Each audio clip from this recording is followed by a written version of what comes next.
Mon nom est Megan Bennett, et le jour de mon 18e anniversaire, ma mère m'a tendu un sac poubelle noir rempli de mes vêtements et m'a dit que j'avais 10 minutes pour disparaître. Je pensais qu'elle bluffait jusqu'à ce qu'un serrurier me contourne et perce le pêne dormant de notre porte d'entrée. « Tu es une adulte maintenant » dit-elle.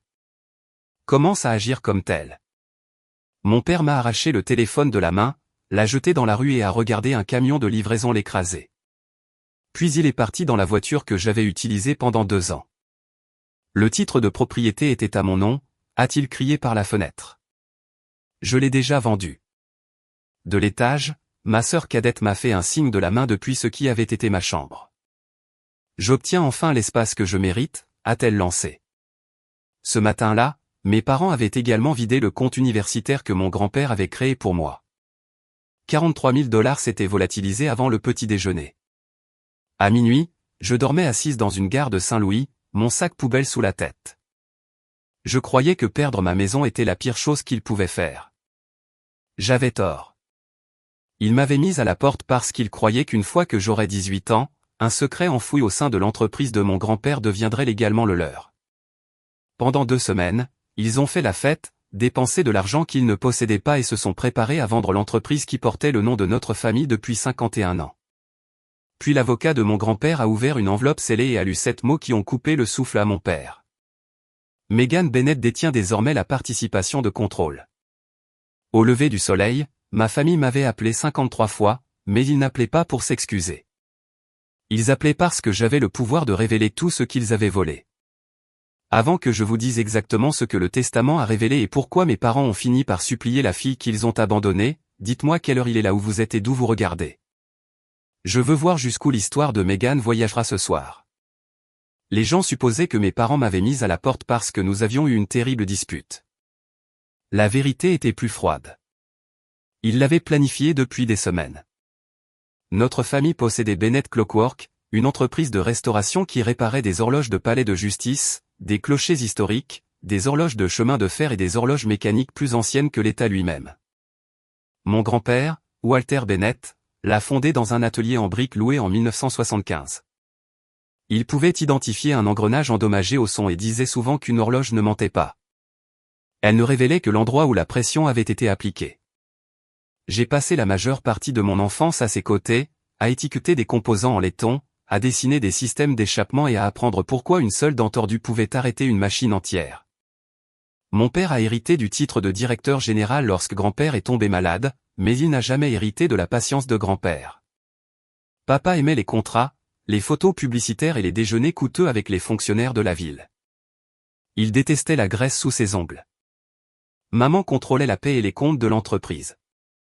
Ensemble, ils ont transformé un atelier respecté en une marque brillante maintenue par des prêts. Sophia avait 16 ans et vivait avec une malformation cardiaque depuis sa naissance. Sa maladie était réelle, mais mes parents l'ont utilisée comme une permission pour m'effacer. Chaque anniversaire annulé, chaque enveloppe d'épargne vidée et chaque promesse non tenue s'accompagnait de la même explication. Sophia a plus besoin de nous. À 9 ans, j'ai abandonné les cours de danse parce que son traitement était coûteux. À 12 ans, mon acompte pour le camp scientifique est devenu de l'argent de poche pour des vacances de convalescence qu'elle voulait. À 15 ans, mes parents ont vendu une horloge miniature que grand-père avait construite pour moi et ont utilisé l'argent pour rénover la chambre de Sophia. Je n'étais pas en colère qu'elle reçoive des soins médicaux. J'étais en colère parce que mes parents lui ont appris qu'avoir besoin de quelque chose et vouloir quelque chose était la même chose. La semaine avant mon anniversaire, j'ai surpris mes parents en train de se disputer dans la salle des archives de l'entreprise. Papa a dit, une fois qu'elle aura 18 ans, la clause de la fiducie deviendra active. Maman a répondu, seulement si l'avocat de Walter la contacte. Puis Sophia a ri et a dit, elle n'aura même pas de téléphone. Je suis resté derrière une armoire, retenant à peine ma respiration. Je n'ai pas compris toute la conversation, mais j'ai enregistré 38 secondes sur mon téléphone avant que papa n'entre dans le couloir. Cet enregistrement a ensuite été écrasé sous le camion avec le téléphone, ou du moins c'est ce qu'il croyait. Mes fichiers étaient automatiquement téléversés sur un compte cloud de l'école que grand-père m'avait aidé à créer. Le matin de mon anniversaire, maman m'a présenté le sac poubelle avant que j'aie mangé. Elle a prétendu que j'étais devenue irrespectueuse, secrète et ingrate. Papa m'a accusé de voler des dossiers de l'entreprise. Sophia se tenait derrière eux, portant la vieille montre en laiton de mon grand-père, celle qu'il avait promis qu'elle deviendrait mienne à 18 ans. Peut-être que l'indépendance arrangera ton attitude, a-t-elle dit. Qu'est-ce que j'ai volé, ai-je demandé. Papa s'est approché. Tu sais exactement ce que tu as fait. C'est à ce moment-là que j'ai compris. Il ne me punissait pas pour quelque chose que j'avais fait. Il me retirait avant que je puisse découvrir quelque chose qu'ils avaient fait. Appelleriez-vous cela de la discipline si des parents privaient leur enfant de transport, de communication, d'argent pour ses études et d'un abri en une seule matinée? Ou appelleriez-vous cela une expulsion coordonnée? À la gare, j'ai utilisé les derniers 12 $ de mon sac à dos pour acheter de la soupe, un câble de chargeur et l'accès à un casier public. Je n'ai pas passé plusieurs jours à errer sans plan. Dès le premier matin, j'avais demandé du travail dans chaque boutique du terminal. Un superviseur de la maintenance nommé Marcus Reed m'a remarqué en train d'étudier une horloge de départ mécanique cassée au-dessus d'un guichet inutilisé. L'aiguille des minutes sautait en arrière toutes les 4 minutes. Vous savez ce qui ne va pas, a-t-il demandé. Le ressort de rappel glisse ou quelqu'un a installé la mauvaise palette, ai-je répondu. Il m'a apporté une petite boîte à outils. J'ai ouvert le boîtier, repositionné le ressort et fait fonctionner l'horloge en 23 minutes. Marcus ne pouvait pas légalement m'embaucher comme technicienne permanente, mais il m'a payé 40 $ sur le budget de la maintenance et s'est arrangé pour que je nettoie les bureaux pendant le service de nuit. Il m'a également montré une salle de repos du personnel où la sécurité ne me forcerait pas à sortir pendant la nuit. Le 3e jour, je me suis connecté à mon compte cloud de l'école. L'enregistrement était là. Il y avait aussi des photographies que j'avais prises des mois plus tôt en numérisant les dossiers de restauration de l'entreprise pour grand-père. Plusieurs formulaires d'autorisation de paiement portaient sa signature, mais j'ai immédiatement reconnu que quelque chose n'allait pas. Le dernier trait de la signature de grand-père s'inclinait toujours vers le haut. Ses signatures s'inclinaient brusquement vers le bas. J'ai tout envoyé à la seule parente dont je connaissais le numéro par cœur. Claire Whitmore, la sœur de ma mère avec qui elle était en froid. Claire n'a pas répondu avec sympathie. Elle a répondu par une question. Où es-tu et qui d'autre sait que tu as ces dossiers? Quand je le lui ai dit, elle a dit, ne contacte pas tes parents. Ne rentre pas à la maison. Walter n'est pas mort en croyant que tu étais en sécurité. Il est mort en se préparant à la possibilité que tu ne le sois pas. P. US elle m'a envoyé la photographie d'une boîte en acier scellé, estampillée de l'emblème de Bennett Clockwork. Sous la photographie, elle a écrit, ton grand-père a laissé ceci pour le jour où il te montrerait enfin qui ils étaient. Claire est arrivée à la gare avant l'aube, vêtue d'un manteau anthracite et portant la boîte en acier menottée à une mallette de documents. Elle n'était pas la tante douce et infiniment rassurante dont je me souvenais de mon enfance. Elle avait l'air fatiguée, sur ses gardes et furieuse. Avant de me prendre dans ses bras, elle a vérifié les sorties et a demandé à Marcus si quelqu'un m'avait suivi. Sa prudence m'a effrayé plus que le silence de mes parents. Nous nous sommes assises dans un bureau de maintenance verrouillé. Claire a posé la mallette sur la table mais ne l'a pas ouverte. Ton grand-père m'a engagé il y a 8 mois, a-t-elle dit. Pas en tant que famille, en tant qu'auditrice jury comptable. Je savais que Claire examinait la fraude financière pour des compagnies d'assurance, mais je n'aurais jamais imaginé que grand-père l'avait secrètement engagé pour enquêter sur notre propre entreprise. Elle a expliqué que Bennett Clockwork avait remporté 3 contrats municipaux majeurs de restauration d'une valeur de près de 6 millions de $. Pourtant, l'entreprise était en retard sur les salaires, les contrats de location d'équipement et les factures des fournisseurs. Grand-père soupçonnait mon père et ma mère de déplacer de l'argent par l'intermédiaire d'un fournisseur écran nommé Meridian Historical Consulting. Le fournisseur n'avait pas d'employés, pas d'atelier et une seule adresse postale, une boîte postale privée louée par maman. Ils ont transféré plus de 800 000 $ en 4 ans. Claire a dit, une partie a payé votre maison. Une partie a financé des vacances, les événements privés de Sophia et les investissements de votre père. Une partie a disparu. Je la fixais. Pourquoi grand-père n'a-t-il pas appelé la police? Claire a déverrouillé le premier compartiment. À l'intérieur se trouvaient des copies de relevés bancaires, des transcriptions audio de l'entreprise et des photographies d'autorisation falsifiées. Le deuxième compartiment contenait un petit engrenage en laiton et une lettre qui m'était adressée. L'engrenage provenait de la première horloge de tour que grand-père avait restaurée. Je me souvenais l'avoir tenue dans mes mains, enfant, pendant qu'il m'expliquait que le plus petit composant pouvait porter la charge la plus importante. Sa lettre commençait ainsi, « Si tu lis ceci, la pression a révélé la fracture. » Grand-père écrivait qu'il avait vu mes parents détourner l'argent de l'entreprise et me manipuler pendant des années. Il a admis qu'il avait fait une erreur en attendant, croyant qu'il pouvait protéger tout le monde discrètement. Lorsque sa maladie s'est aggravée, il a réorganisé l'entreprise. Mon père semblait toujours détenir l'autorité opérationnelle, mais une fiducie privée contrôlait 62% des actions avec droit de vote. Ces actions me seraient transférées à la plus tardive des 2 dates suivantes, mon 18e anniversaire ou 14 jours après le décès de grand-père. Les 2 conditions étaient maintenant remplies. La lecture officielle du testament était prévue pour le lundi suivant. « Pourquoi personne ne me l'a dit ?» ai-je demandé. « Tes parents ont intercepté 2 lettres recommandées » a répondu Claire. « Ils ont dit à l'avocat que tu avais déménagé à l'étranger et coupé les ponts. Quand je les ai confrontés, ta mère a menacé de m'accuser de voler des informations sur les clients. » Claire avait aussi un secret. Des mois plus tôt, elle avait confronté ma mère en privé et lui avait offert une chance de rendre l'argent avant la mort de grand-père. Maman a refusé, puis a convaincu le reste de la famille que Claire était instable et obsédée par la destruction de leur réputation. Claire est restée à l'écart parce que grand-père lui a demandé de terminer l'audit, pas de déclencher une guerre publique sans preuve. Pour la première fois, j'ai vu qu'elle n'était pas une sauveuse parfaite. Elle avait hésité. Elle avait obéi à une stratégie pendant que je restais dans une maison où mon avenir était en train d'être démantelé. « Tu savais que quelque chose se passait ?» ai-je dit. « Pourquoi n'es-tu pas venu me chercher plus tôt ?» Son visage s'est crispé. « Parce que je pensais que la fiducie te protégerait jusqu'à la lecture. J'ai sous-estimé ta mère. C'est un échec avec lequel je devrais vivre. » Son honnêteté comptait plus qu'une excuse ne l'aurait fait. Nous avons ouvert les dossiers restants. Mon compte universitaire n'avait pas seulement été vidé.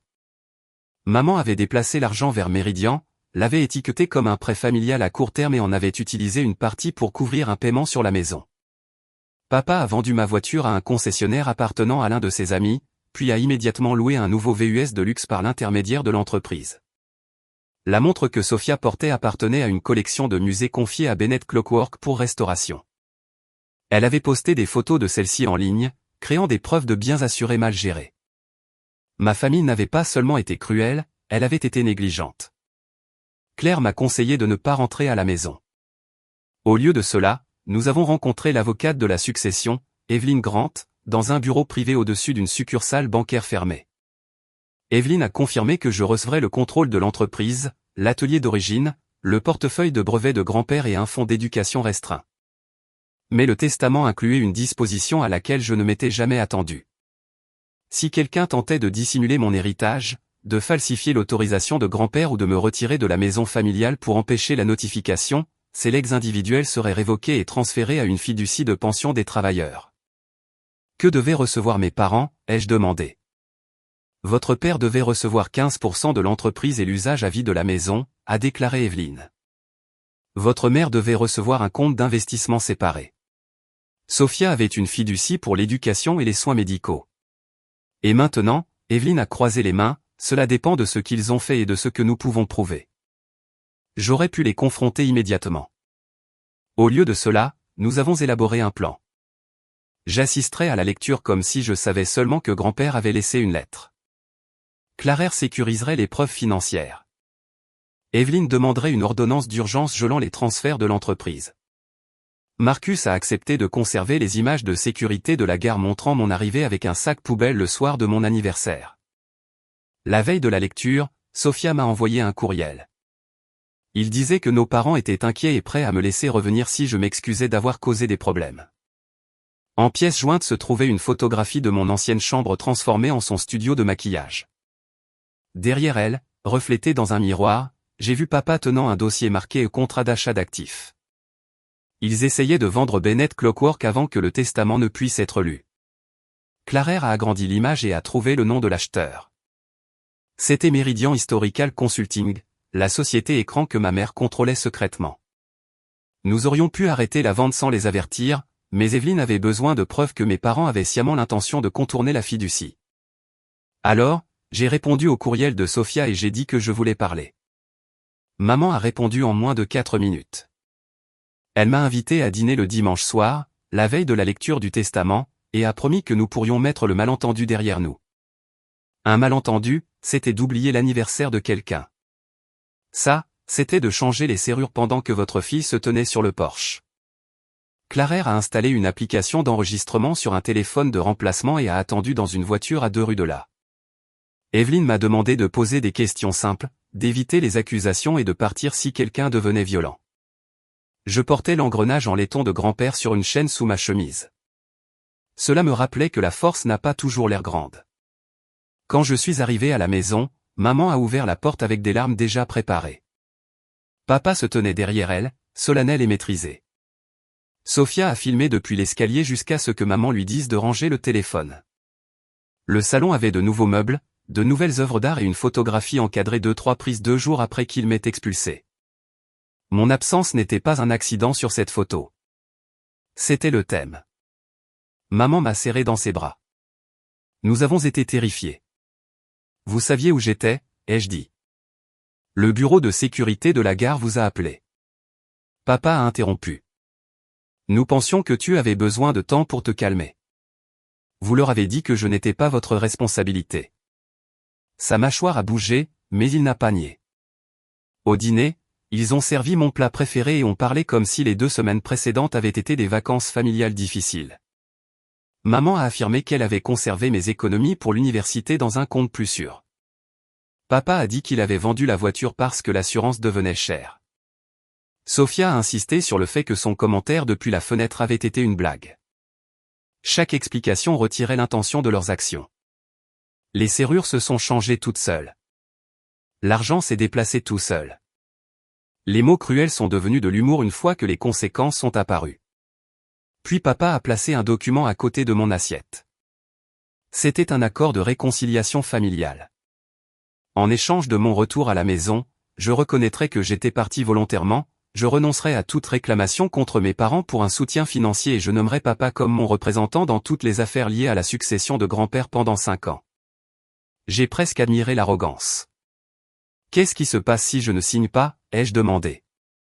Maman a cessé de faire semblant de sourire. Alors tu ne devrais pas t'attendre à ce que nous t'aidions. M'aider avec quoi? L'université, le logement, ton avenir. Vous avez déjà pris mon argent pour l'université. Cet argent venait de cette famille, a dit papa. Nous décidons où vont les ressources familiales. J'ai regardé vers Sophia. Savais-tu qu'ils avaient vidé le compte? Elle a haussé les épaules. Papa a dit que c'était nécessaire pour l'entreprise. De plus, tu obtiens toujours des bourses. Cette phrase a révélé la logique de mon enfance. Parce que je travaillais plus dur, je méritais moins. Parce que Sophia avait des difficultés, elle avait droit à tout. Combien d'enfants capables sont punis simplement parce qu'ils survivent tranquillement à la négligence? Combien de parents appellent un enfant indépendant alors que ce qu'ils veulent vraiment dire, c'est pratique à abandonner? J'ai montré l'accord de réconciliation. Pourquoi avez-vous besoin du contrôle de mon héritage? Papa s'est penché en arrière. Tu as 18 ans. Tu ne connais rien aux affaires. Je sais que Meridian Historical Consulting n'a pas d'employés. La fourchette de maman a heurté son assiette. Je sais que Meridian est enregistré à une boîte postale que tu loues, ai-je continué. Je sais aussi que papa essaie de vendre Bennett Clockwork à cette société. Sophia les regardait tour à tour. De quoi parle-t-elle? Papa s'est levé si vite que sa chaise s'est renversée. Tu as pénétré dans des dossiers privés de l'entreprise. Non. Grand-père m'a demandé de numériser les archives de restauration. Vos signatures falsifiées se trouvaient à l'intérieur. L'expression de maman a changé en premier. Les larmes ont disparu et quelque chose de beaucoup plus froid les a remplacées. Ton grand-père était confus à la fin. Était-il confus lorsque vous avez transféré 800 000 $? Papa a traversé la pièce et a tendu la main. Donne-moi ton téléphone. Le même ordre. La même attente que je rendrais la preuve parce qu'il parlait fort. J'ai reculé. Touche-moi. Et l'enregistrement va directement à l'avocate. Il s'est figé. Sophia a commencé à pleurer, non pas de remords, mais de peur. Allons-nous perdre la maison? Maman s'est tournée vers elle. C'est pour ça que Megan est revenue. Elle a toujours été jalouse de ce dont tu avais besoin. Voilà. L'arme la plus ancienne de la pièce. Elle a essayé de rendre la maladie de Sophia responsable de sa fraude et ma colère responsable de l'avoir exposée. Je n'ai jamais blâmé Sophia d'être malade, ai-je dit. Je vous blâme tous les deux d'avoir utilisé sa maladie comme un bouclier chaque fois que vous m'avez volé. Sophia a crié que j'étais jalouse. Elle a dit que j'avais toujours agi avec supériorité parce que j'obtenais de meilleures notes et passais du temps à l'atelier. Papa m'a accusé d'avoir manipulé grand-père. Maman a dit que je détruirais des dizaines d'emplois parce que je voulais me venger. Avez-vous pensé à ces emplois lorsque vous avez vidé l'entreprise, ai-je demandé. Personne n'a répondu. J'ai laissé l'accord non signé. Alors que j'atteignais le trottoir, papa m'a suivi et a baissé la voix. Il m'a offert 100 000 $ pour que je manque la lecture du testament. Quand j'ai refusé, il a doublé la somme. Puis il a proféré sa véritable menace. Ton grand-père a bâti cette entreprise pour moi, a-t-il dit. Quels que soient les papiers que tu as trouvés, les employés me répondent. Les clients me font confiance. Si tu entres dans cette réunion et que tu contestes mon autorité, tu repartiras avec rien d'autre que le fantasme d'un homme mort. J'ai regardé la maison qu'il avait payée avec de l'argent volé. Alors tu ne devrais avoir aucune raison d'avoir peur. À 23h42 cette nuit-là, le tribunal a approuvé un gel d'urgence empêchant toute vente, transfert ou destruction des actifs de l'entreprise. À 23h49, papa a essayé de soumettre l'accord d'achat de Méridian par voie électronique. Le système l'a rejeté. À minuit, il m'a appelé 12 fois. J'ai retourné le téléphone et j'ai dormi dans la chambre d'amis de Claire.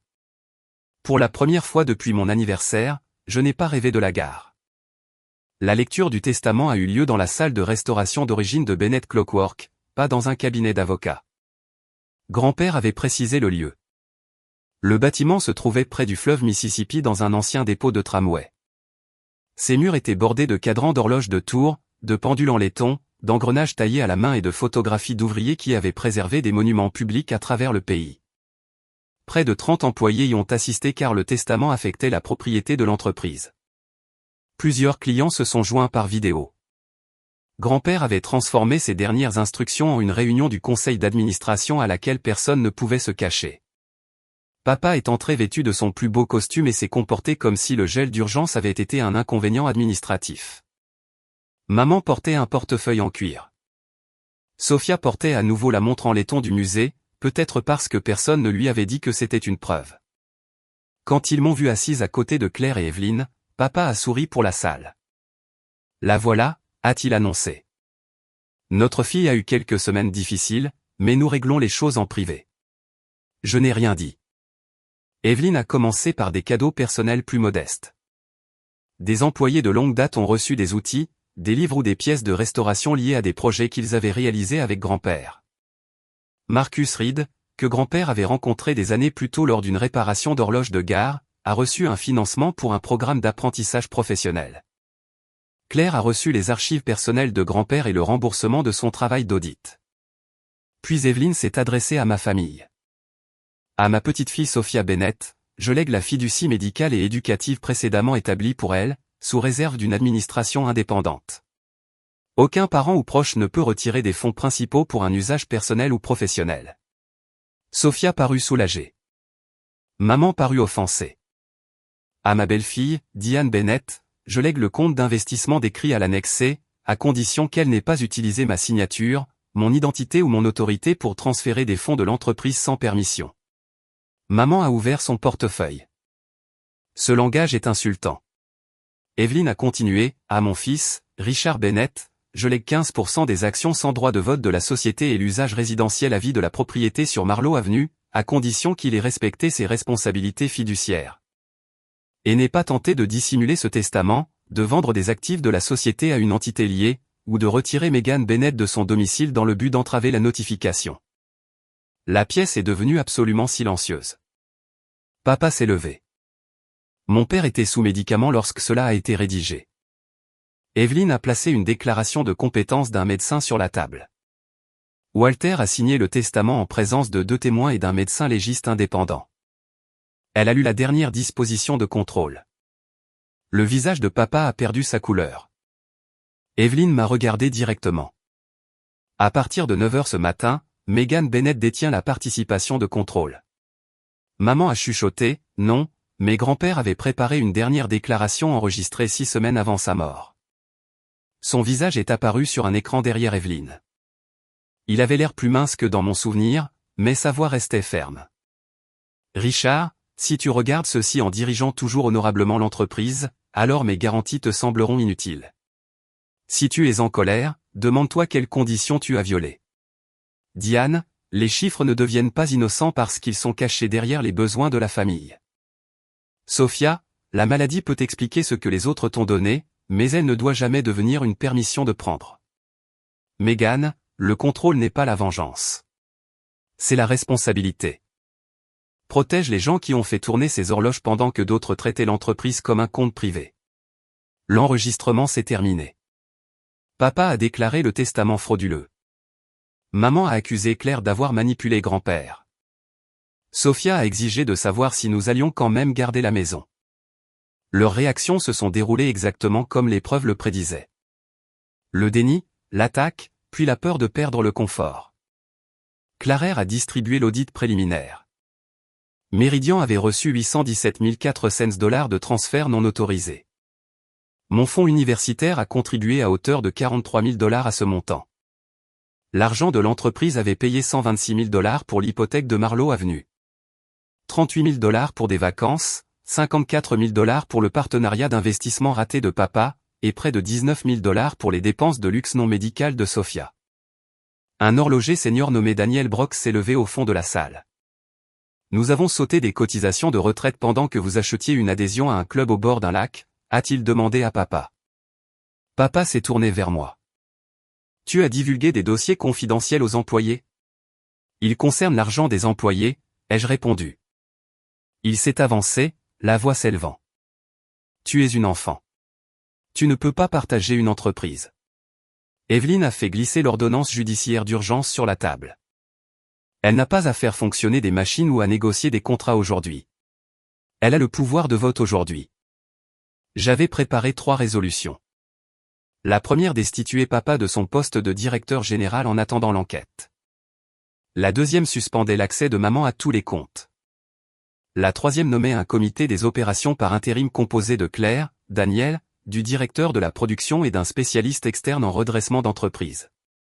Comme je contrôlais 62% des actions avec droit de vote, les 3 résolutions ont été adoptées. La carte d'accès de papa à l'entreprise a été désactivée avant qu'il n'atteigne la porte. Maman a essayé une approche différente. Elle m'a prise à part et a dit, les erreurs familiales ne devraient pas devenir des scandales publics. Elle m'a rappelé qu'un renvoi au pénal pourrait détruire la stabilité de Sophia. Elle a dit que grand-père ne voudrait pas que son fils soit humilié. Grand-père a conçu la disposition, ai-je dit, il savait exactement à quoi pourrait ressembler la responsabilité publique. Vas-tu vraiment prendre notre maison? Je ne prends rien. La maison a été mise en gage comme garantie pour l'argent que vous avez transféré. Son visage s'est durci. Après tout ce que nous avons sacrifié pour toi. Qu'avez-vous sacrifié? Elle n'avait pas de réponse au-delà de la maternité elle-même, comme si fournir un abri pendant l'enfance lui donnait le droit de me voler mon âge adulte. Sophia s'est approchée pendant que les employés signaient des formulaires d'accès mis à jour. Tu as eu ce que tu voulais, a-t-elle dit. Tout le monde nous déteste. Je voulais mon compte universitaire, ma voiture et un pari sur mon anniversaire. Tu prends plaisir à ça, n'est-ce pas? Une partie de moi ressentait de la satisfaction en voyant les personnes qui m'avaient déclaré impuissantes perdre l'autorité dont elles abusaient. Mais la satisfaction n'était pas la même chose que la cruauté. Je n'ai pas créé de fausses factures. Je n'ai pas vidé les cotisations de retraite. Je n'ai pas vendu la voiture de ma sœur ni ne l'ai laissée à une gare. Resterais-tu silencieux s'il t'avait fait ça, ai-je demandé. Elle a regardé nos parents. Ils ne l'auraient jamais fait. C'est là toute la question. « » Puis un représentant de l'assurance du musée a remarqué la montre à son poignet. La montre avait été prêtée à Bennett Clockwork dans le cadre d'une exposition ferroviaire du 19e siècle et assurée pour 180 000 $.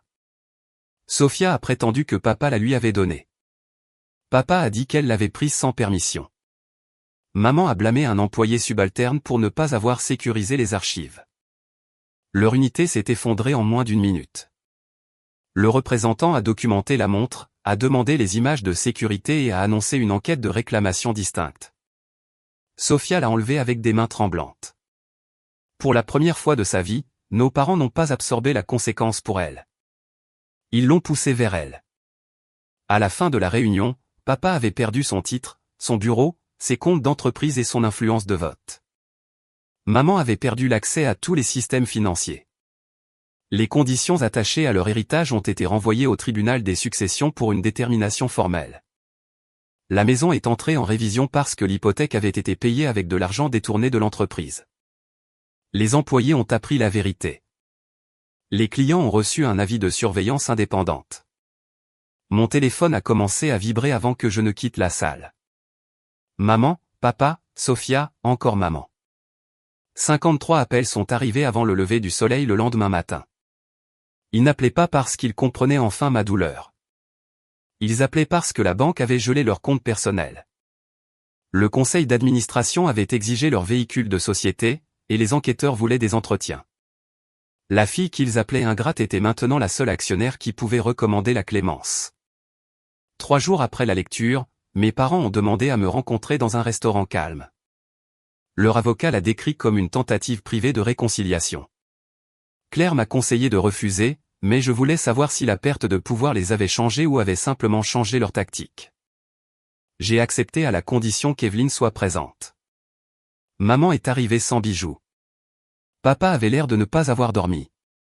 Sophia portait un sweatshirt uni au lieu des tenues de créateurs qu'elle postait en ligne. Pendant plusieurs minutes, ils ont magnifiquement joué le regret. Papa a admis que la pression avait affecté son jugement. Maman a dit qu'elle n'avait déplacé mon argent pour l'université que pour sauver l'entreprise. Sophia s'est excusée d'avoir fait un signe de la main depuis la fenêtre de la chambre. Puis papa a présenté sa proposition. Je conserverai la propriété publique de Bennett Clockwork tout en le réintégrant comme consultant exécutif rémunéré. Maman rembourserait le fonds universitaire sur 10 ans sans admettre la fraude. Il vendrait une propriété de vacances mais garderait la maison familiale. En échange, je demanderai aux procureurs et aux assureurs de ne pas engager de poursuites et je ferai une déclaration disant que les transferts de l'entreprise étaient des prêts internes mal compris. Donc l'excuse dépend du fait que je mente, ai-je dit. Papa a baissé la voix. Cela dépend de toi qui protège ta famille. Evelyne a demandé si Méridian avait un accord de prêt écrit. Maman a dit que les documents avaient été égarés. Ont-ils été égarés avant ou après que vous ayez essayé de vous vendre l'entreprise à vous-même ? Ai-je demandé. Sophia s'est mise à pleurer. Pourquoi ne peux-tu pas arrêter de nous punir ? Je l'ai regardé attentivement. Quelle punition t'ai-je infligée ? Nous pourrions devoir déménager. Je pourrais devoir quitter mon école.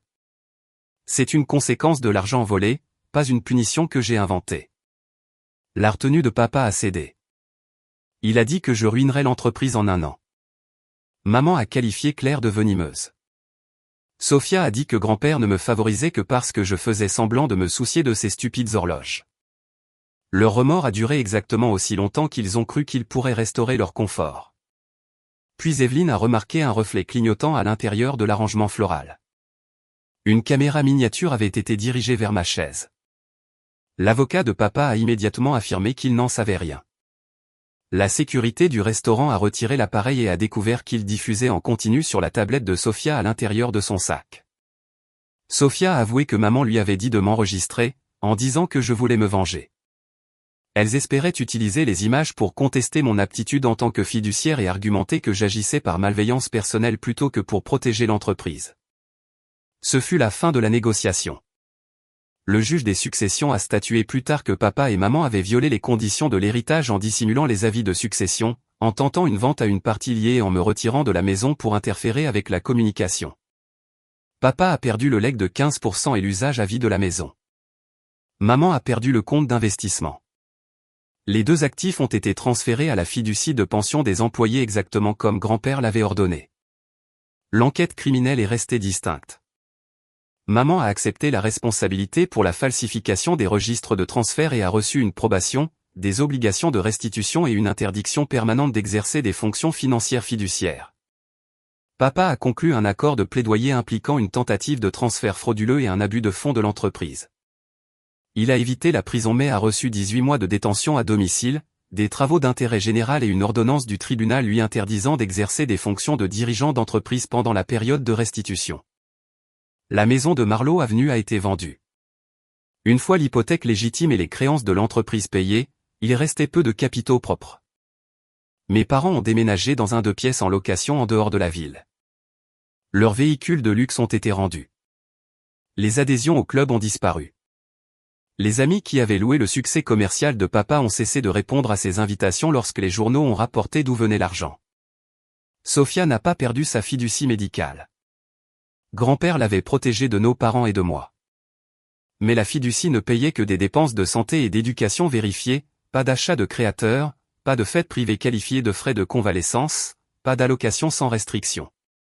Elle a changé d'école privée après que maman ne pouvait plus payer les frais de scolarité. Elle m'a blâmé pendant des mois jusqu'à ce qu'elle voie les dossiers financiers montrant que nos parents avaient également retiré de l'argent de sa fiducie avant que grand-père ne la place sous contrôle indépendant.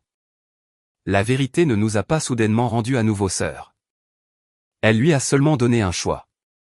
Continuer à défendre les gens qui nous ont utilisés toutes les deux différemment ou apprendre à vivre sans leur version de la réalité.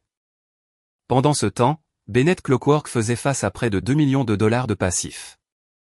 Posséder l'entreprise ne m'a pas rendu riche. Cela m'a rendu responsable d'une entreprise endommagée à 18 ans.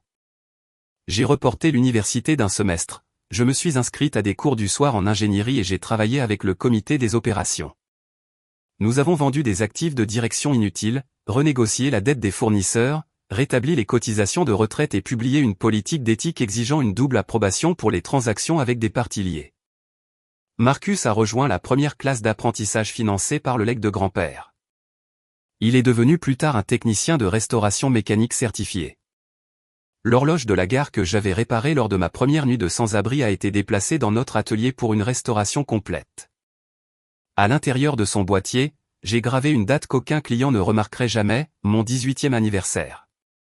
Non pas parce que la gare était l'endroit où ma vie s'est terminée, mais parce que c'est là que j'ai cessé d'attendre que les gens qui m'ont abandonné décident ce que je méritais. Un an plus tard, Bennett Clockwork a rouvert l'aile de restauration et que mon père avait fermé pour réduire les coûts. Nous l'avons nommé la salle de formation Walter Bennett.